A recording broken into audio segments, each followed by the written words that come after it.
Assalamualaikum warahmatullahi wabarakatuh. Salam sejahtera untuk kita semua. Om Swastiastu, Namo Buddhaya. Salam satu nyali, wani. Tiga dulur, saya harap dulur tetap sehat selalu dan tentunya salam hangat untuk keluarga di rumah. Dan ngapunten sangat, kurang lebih Bapak Romeo ada sekitar 2 atau 3 minggu tidak upload video ya, baik keluarga ataupun mengulas tentang Persibaya. Karena selain ada pekerjaan yang tidak bisa ditinggalkan, satu lagi Papa Romeo sudah pindah kediaman ya, tepatnya di Kebraun. Nanti next lah kalau misalkan sudah rapi-rapi akan Papa Romeo lihatkan kondisinya, dan kalau misalkan dulur mau mampir ke sana monggo silahkan buat nyambung satu duluran. Dan ini menarik karena Papa Romeo walaupun di tengah kesibukan masih tetap ikuti bagaimana pemberitaan terkait Persibaya, dan ada hal yang sangat menyita perhatian, yaitu bagaimana Persibaya ini akan berlaga atau tidak di Shopee Liga 1 tahun 2020 ya, lanjutan. Yang jika Papa Romeo tidak salah itu akan dilaksanakan pada tanggal 1 Oktober 2020. Dan terakhir final ada 2 tim yang memang sangat gencar untuk menolak bahwa Persebaya dan Barito Putra itu tidak setuju liga ini dilanjutkan karena satu, tidak ada degradasi, kemudian tetap ada juara sih.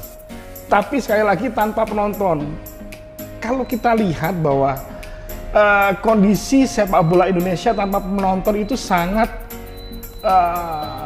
berat bagi sebuah klub, karena penonton itu memberikan dampak pendapatan yang cukup signifikan untuk menghidupi sebuah klub di Indonesia. Dan bayangkan saja, tanpa kehadiran penonton, liga tetap berjalan. Nah, akhirnya ini masuk ke renegosiasi kontrak. Diinformasikan juga bahwa untuk pemain-pemain lokal semuanya sudah beres. Ya, bisa dikatakan hampir 100% pemain lokal setuju apabila ada istilahnya ya, renegosiasi gaji ya, pemangkasan gaji karena pandemi. Yang menarik adalah bagaimana pemain asing ini gila bos, karena saya salut untuk Makan Konate yang sangat cepat untuk deal dengan Persebaya, dan itu kurang lebih sekitar awal bulan Agustus disampaikan bahwa Makan Konate sudah setuju untuk meneruskan masa bakti di Persebaya. Salut, 4 jempol kalau ada ya, seperti itu. Dan menariknya adalah Arin Williams ya, ini terus menunjukkan progres bahwa Arin memang sangat ingin tetap di Persebaya, dan disampaikan oleh agennya bahwa ini sudah terus ada peningkatan negosiasi dan bisa dikatakan hampir deal.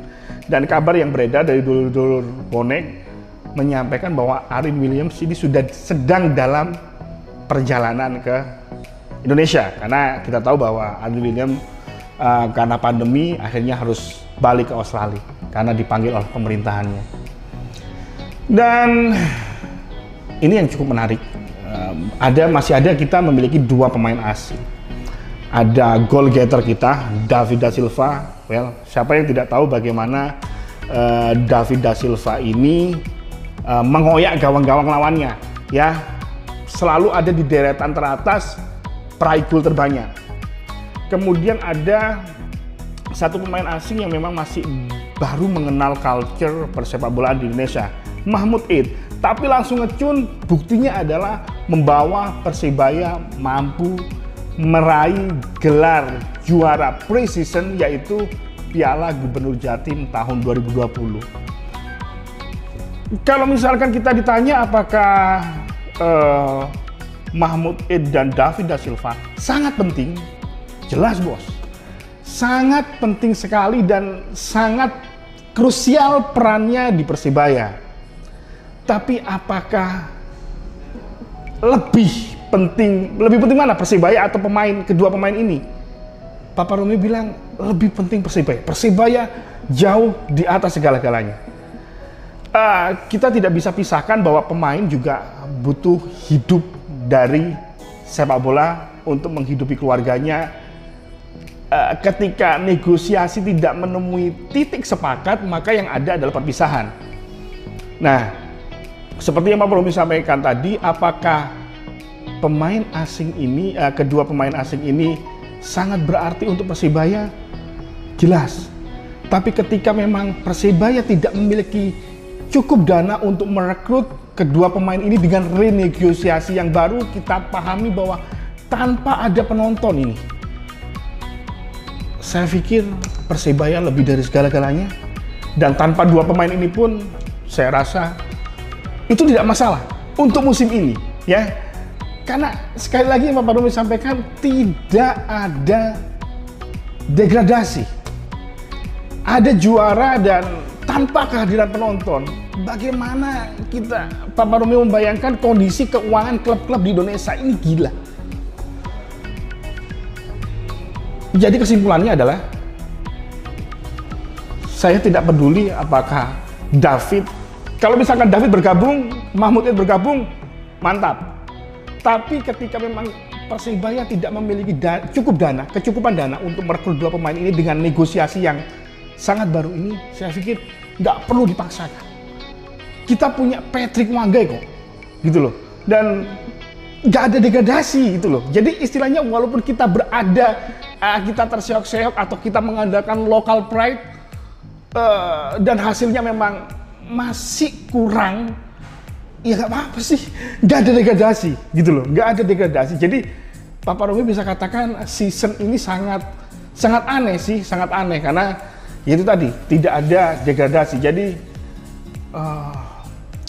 prestisnya itu saya rasa gimana, Cak Ridwan ini yang nyuting aja juga ngikutin gitu ya perkembangan gimana bos kalau misalkan nggak ada Persebaya, nggak ada David da Silva atau Mahmud Ed. Ya saya bilang nggak apa-apa, karena itu tadi yang Pak Romi sampaikan, tekankan kembali, nggak ada degradasi. Jadi mending tenaga, pikiran, kemudian seluruh budget kita habiskan ketika pandemi ini kelar. Ya mudah-mudahan lah tahun 2021 pandemi ini, atau secepatnya lah pandemi ini segera berakhir. Jadi apa ya, kita bisa benar-benar datang menikmati suasana stadion, menikmati bagaimana Persebaya bertanding dan kita semua bisa mendukung Persebaya secara langsung. Namun saya yakin Dul punya kerangka berpikir yang berbeda dengan Bapak Romeo. Jadi apakah setuju ketika David dan Mahmud ini hadir di Persebaya tapi cukup menguras budget sampai itu mengkhawatirkan Persebaya? Bagaimana lah istilahnya? Apakah David ini dan Persebaya harus mengikuti kemauan kedua pemain ini, merogoh kocek lebih untuk tetap stay di Persebaya, atau ya udahlah kita serahkan musim ini untuk pemain-pemain lokal deh, kita kasih kesempatan untuk pemain-pemain lokal deh. Nah, bagaimana menurut dulur-dulur? Ini cukup menarik, kita akan berdiskusi di kolom komentar. Dan ketika Pak Romeo bisa berbicara lebih lanjut ya, sebetulnya ada juga pemain-pemain lokal Persebaya yang dipanggil oleh tim nasional, entah itu